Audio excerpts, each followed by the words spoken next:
समर सिंह के ऊपर और उनके भाई के ऊपर गंभीर आरोप लगा है। महाराष्ट्र से जैसे इनका परिवार वाराणसी पहुंचता है, इसके बाद इनकी माताजी मीडिया के सामने बड़े तेज से बोलती हैं कि जो कुछ हुआ है समर सिंह और उसके भाई की वजह से हुआ है। तो इसमें इनको कमरे तक छोड़ने आया था रात में 1:55 पर और 17 मिनट तक वो कमरे में रहा। 17 मिनट तक पुलिस के अनुसार उस कमरे की लाइट भी बंद रही। उस इंसान के बारे में भोजपुरी की सफल हीरोइन आकांक्षा दुबे के भाई साहब हैं। इस वक्त आकांक्षा दुबे के भाई हैं, सफल हीरोइन थी, अभिनेत्री थी, बहुत सारे फिल्मों में, बहुत सारे भोजपुरी एल्बम में, बहुत सारे लोगों के साथ, बड़े बड़े सुपरस्टार के साथ काम कर चुके हैं। और सबसे बड़ी बात यह है कि इनकी माताजी का सीधा सीधा आरोप इस मामले में समर सिंह पर जा रहा है और उसके भाई संजय सिंह पर। तो क्या समर सिंह, संजय सिंह दोषी हैं? इन तमाम बिंदुओं की छानबीन होगी, पुलिस इन तमाम चीजों की तहकीकात करेगी और कोर्ट, माननीय कोर्ट जो है इस पर फैसला सुनाएगा। लेकिन इनकी भी बात जानने का प्रयास करते हैं कि आखिर इनको कैसे पता कि समर सिंह की वजह से ये सारी घटना हुई है। एक हंसता खेलता खिलखिलाता परिवार जो है, आज के कुछ दिन पहले इस घर में खुशी थी, आज हंसता खेलता खिलखिलाता परिवार जो है वो टूट गया है। भाई से लेकर मां बाप तक सबके चेहरे पर मायूसी है, क्योंकि एक जो बिटिया थी घर की, जो शान थी, जो भोजपुरी इंडस्ट्री से लेकर मुंबई से लेकर दिल्ली तक और इसके बाद बिहार से लेकर उत्तर प्रदेश तक खूब सारा नाम कमा रही थी, अब वो इस संसार में नहीं है। क्या नाम हुआ आपका? मेरा नाम हरिओम दुबे है। हरिओम, आप आकांक्षा दुबे के भाई हैं? सगा भाई में। कैसे आपको पता चला कि आकांक्षा जी ने सुसाइड कर लिया है? हमें 8 तारीख को, मतलब 7 तारीख को होली था, 7 और 8 होली था, मतलब हम महाराष्ट्र में 7 और 8 होली था। तो होली बिता के वो 9 तारीख का उसका फ्लाइट था, बस्ती में उसका शूट था, वो उधर गई, शूट वगैरह शूटिंग वूटिंग की। 21 तारीख को मतलब समर सिंह का भाई संजय सिंह ने गाड़ी लिया था, क्या मालूम कौन सा गाड़ी लिया था ये तो नहीं मालूम।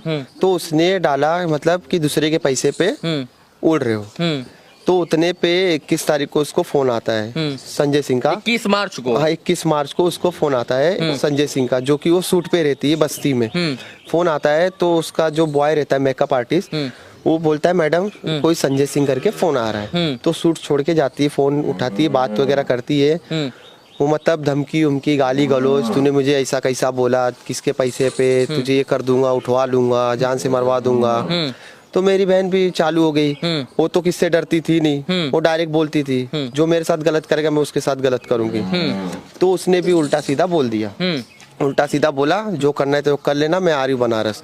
तो मतलब वही 21 तारीख को, मतलब वही 22 तारीख को इधर पहुंची बनारस। बनारस पहुंची, 23 तारीख को उसका प्रेस कॉन्फ्रेंस था, 23, 24 और 25।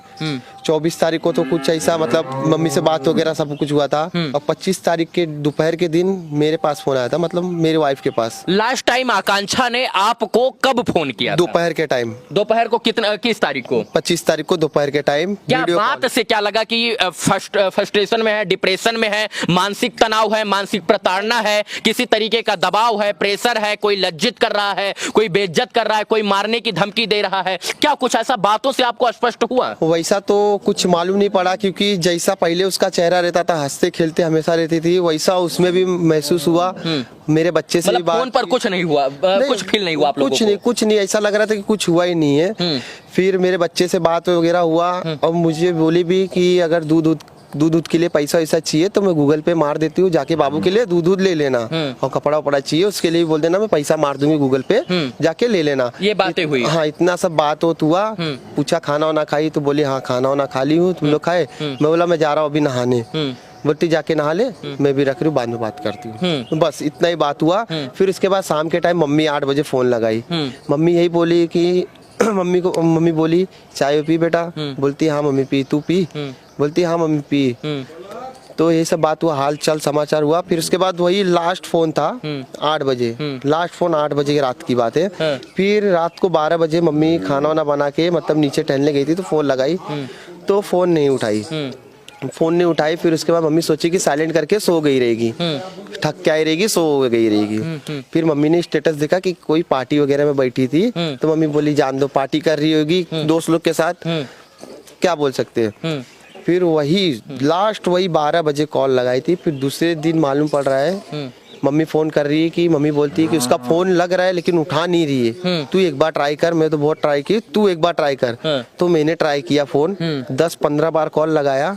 तो उसके बाद एक शख्स ने फोन उठाया, वो भी सारनाथ थाने से। उन्होंने बोला कि आपकी बहन ने सुसाइड कर लिया है। अब मेरा एक सवाल है यहाँ पर कि जो इंसान उनको कमरे तक छोड़ने आया था रात में 1:55 पर और 17 मिनट तक वो कमरे में रहा, 17 मिनट तक पुलिस के अनुसार उस कमरे की लाइट भी बंद रही, उस इंसान के बारे में आप लोग जानते हैं क्या? वो इंसान तो उधर बैठा था, थाने में था, उसको गिरफ्तारी किए थे थाने में। संदीप सिंह नाम है उसका। वो तो हमको नाम भी नहीं मालूम पड़ता। हम थाने पे जब नाम लिए एसओ साहब ने कि संदीप सिंह को आप लोग जानते हो, तो मैं तो बोला सर ऐसा तो मैं नहीं जानता हूँ, संदीप सिंह कौन है? तो वो मेरे को बोले देखो उधर सामने बैठा है। तो मम्मी भी बोली मैं नहीं जानती हूँ। तो शायद से एसओ साहब ने बोले कि आप कभी मतलब बात करते हुए देखे थे? बोलते तो दिन भर में वीडियो कॉल करती है, कितने लोग उसमें रहते हैं कैसे पहचानूंगी मैं, कितने आदमी रहते हैं कैसे क्या करूंगी मैं?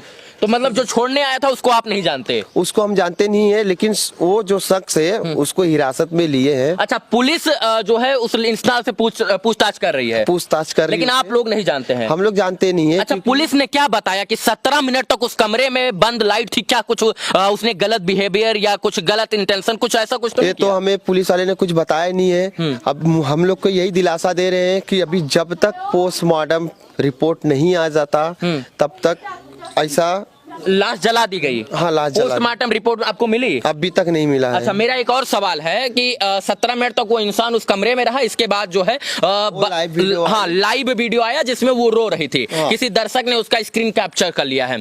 ये बताइए, जब इंस्टाग्राम पर वो लाइव थी तब आप लोग उस वक्त वीडियो नहीं देख रहे थे? नहीं, उस समय हम लोग वीडियो नहीं देख रहे थे। उस समय हम लोग सो गए थे। 1:55 को कौन जागा रहेगा? नींद में रहेंगे तो सो ही जाएंगे ना। अच्छा, क्या लगता है आपकी बहन सोशल मीडिया पर लाइव आकर रोने के बाद आत्महत्या क्यों कर ली? क्या लगता है आपको? वो आत्महत्या नहीं की है। हाँ। वो आत्महत्या कर ही नहीं सकती। हम लोग पूरे फैमिली को सबको मालूम। क्या लगता है आपको कि आकांक्षा दुबे आत्महत्या नहीं कर सकती? नहीं, आत्महत्या नहीं कर सकती। अरे आप ही देखिए ना, वो बेड पे बैठी, एक पैर नीचे एक पैर ऊपर है और वो बैठी है, एक ऐसा फंदा लगा हुआ है, वो कैसे आत्महत्या कर सकती है? एक पैर उसका काला है इधर। और जब हम लोग पोस्टमार्टम से बॉडी जब बाहर आती है, हम लोग ने पूरा फेस उसका देखा, इधर उधर भी देखा, कोई निशान नहीं। तो हम लोग कैसे मान सकते हैं कि ये उसने सुसाइड किया है? मतलब आप लोगों को विश्वास नहीं हो रहा है कि सुसाइड किया है? अगर सुसाइड करती तो गले पे निशान तो आता ना, काला धब्बा कुछ, तो रस्सी उस्सी का कुछ, तनाव का तो कुछ तो निशान आता, कुछ नहीं था ऐसा। तो क्या लगता है कि बंद कमरे के अंदर फिर कौन चला गया? क्या हो सकता है? अभी वही सीसीटीवी कैमरा से फोटो वगैरह हमको दिखाए भी। आप लोग होटल के अंदर गए? अभी तक हमको लेके भी नहीं गए। आज 5 दिन हो गया। हम लोग कल भी गए थे कि सर हमको उधर होटल तक लेके जाइए। बोलते हैं कि हमको स्थिर तरह से सोच लेने दीजिए, पड़ताल लेने दीजिए, फिर इसके बाद आपको हम होटल तक लेके जाएंगे। आपका जितना सामान वामान है सब उधर ही है, ऐसा टेंशन लीजिए मत, हम आपके साथ है। समर सिंह के ऊपर और उनके भाई के ऊपर गंभीर आरोप लगाए। महाराष्ट्र से जैसे इनका परिवार वाराणसी पहुंचता है, इसके बाद इनकी माताजी मीडिया के सामने बड़े तेज से बोलती हैं कि जो कुछ हुआ है समर सिंह और उसके भाई की वजह से हुआ है। तो इसमें आप लोग